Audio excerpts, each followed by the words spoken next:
20,000 నుంచి ₹1,00,000 వరకు అవుతుంది ఈ రోజుల్లో. కానీ వెలిసినన్న దేవాన్ని ప్రేమించి ఆ యొక్క వ్యక్తిని చూసి అతని పరిస్థితులు అర్థం చేసుకుని నువ్వెంత ఇస్తే అంత, ఇంతని లేదు అంతని లేదు, ఎంత చేతిలో పెట్టినా పర్వాలేదు అని వెలిసినన్న ఎంతో ప్రయాసపడి ఈ పాటను సంగీతాన్ని సమకూర్చారు. హల్లెలూయా. కాబట్టి వారి కుటుంబం కోసం మనం కూడా ప్రత్యేకించి ప్రార్థన చేద్దాం.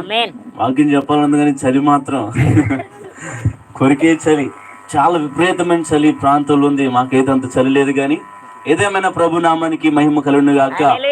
మనమంతా ఈ నెల క్రిస్మస్ నెల అనిగా పిలుస్తారు. ప్రపంచ దేశాలంతా చేసే గొప్ప పండుగ, పెద్ద పండుగ ఏదైనా ఈ లోకంలో ఉందంటే అదే క్రిస్మస్ పండుగ. చాలా మంది అడిగే ప్రశ్న, బైబిల్లో లేదు కదా ఈ రోజని అంటూ ఉంటారు. క్రిస్మస్ అనగా క్రీస్తు ఆరాధన. యేసయ్యను ఆరాధన చేయడానికి ఒక రోజు అనేది ఎందుకు? జీవితకాలం మనమంతా ప్రభుని ఆరాధన చేయడమే కదా, అదే కదా నిజమైన క్రిస్మస్. అలాగే అందరూ చెప్తూ అంటారు హ్యాపీ క్రిస్మస్ మేరీ అంటారు. మేరీ కాదండి, మెర్రీ. హల్లెలూయా. అందరికి అలవాటు అయిపోయింది మేరీ మేరీ అని. మేరీ కాదు, మెర్రీ. హ్యాపీ అనగా సంతోషం, మెర్రీ అనగా బహు ఆనందం అని అర్థం. కాబట్టి హ్యాపీ క్రిస్మస్, మెర్రీ క్రిస్మస్. కాబట్టి ఈ క్రిస్మస్ కి కూడికి వచ్చిన మీ అందరితో ప్రభు మాట్లాడను గాక ఈ రాత్రి. చూడండి, ఒక మాట చదువుకునే వాక్యంలోనికి వెళ్దాం. నెహెమ్యా గ్రంథము 9వ అధ్యాయము 31వ వచనం చదువుకుందాం. నిజముగా నీవు కృపా కనికరముల దేవుడివై ఉన్నావు. మరలా చదువుతున్నాను, నిజముగా నీవు కృపా కనికరముల గల దేవుడివై ఉన్నావు.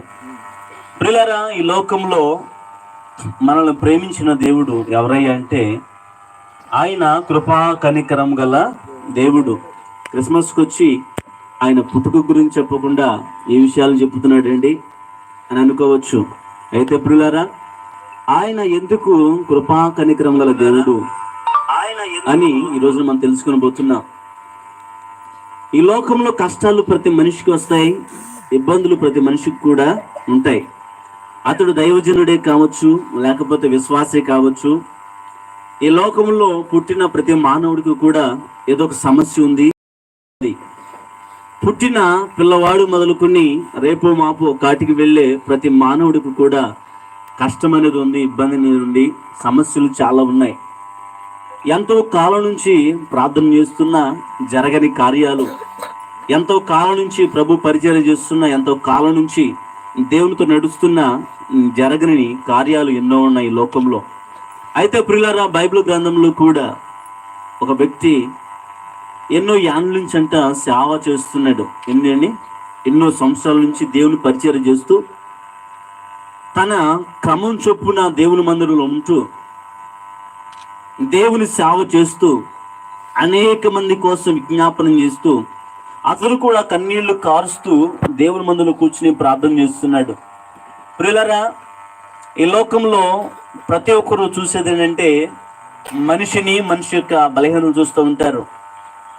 ఏం చేస్తారంటే ఈ రోజున దేవాన్ని చూసి అడిగితే, అయ్యా దేవా ప్రార్థన చేయ మా కోసం అంటే, మనలో చాలా మంది ఏమనుకుంటారంటే ఆడికే సరిగ్గా లేదు, కూర్చుంటే లేవలేడు, లేస్తే కూర్చోలేడు, అతడే ప్రార్థన చేసుకుంటే అతడి దేవుడు బాగు చేయొచ్చు కదా, అతను ప్రార్థన చేస్తే మాకిదే ఏదండి అనేవాళ్ళు చాలా మంది ఉంటారు. ప్రియులారా, అలాగే బైబిల్ గ్రంథంలో కూడా ఒక దైవజనుడిని చాలా మంది అలాగే మాట్లాడారు. ఒక దైవజనుడు అదే పరిచర్య చేస్తూ ఉంటే అసలు ఏమిటి క్రిస్మస్, ఆయన చెబుతున్న మొదటి మాట ఏమిటి? సేవ చేస్తున్న దైవజనుడికైనా ఈ లోకంలో ఆయన ద్వారా ప్రతి మనుషుడు కలిగిన ప్రతి ఒక్కరికి చెబుతున్న ఒక మాట ఈ రాత్రి మనం వినబోతున్నాం. ప్రియులారా, ఆ దైవజనుడు అంటే ఆ మందిరాన్ని విడవకుండా ఎంతో కాలము దేవుని మందిరంలో కూర్చుని కన్నీళ్లు కాడుస్తూ ఒక విషయం గురించి ప్రార్థన చేస్తూ ఉన్నాడు. ఒకే విషయాన్ని గురించి ప్రార్థన చేస్తూ కన్నీళ్ళని ఇంకిపోయాయి. అతని ప్రార్థన కోసం అనేక మంది బయట కూర్చున్నారు. అయ్యా మా కోసం కూడా ప్రార్థన చేయి, మా కోసం కూడా కన్నీరు కాచు, అయ్యా మా సమస్య ఇది, మా ఇబ్బంది ఇది అని చాలా మంది ప్రజలంట దేవుని మందిరం దగ్గరికి వచ్చి కూర్చున్నారు. ఎలా అంటే ఈరోజు మీరు వచ్చారు కదా, ఇలాగే వచ్చి కూర్చుంటే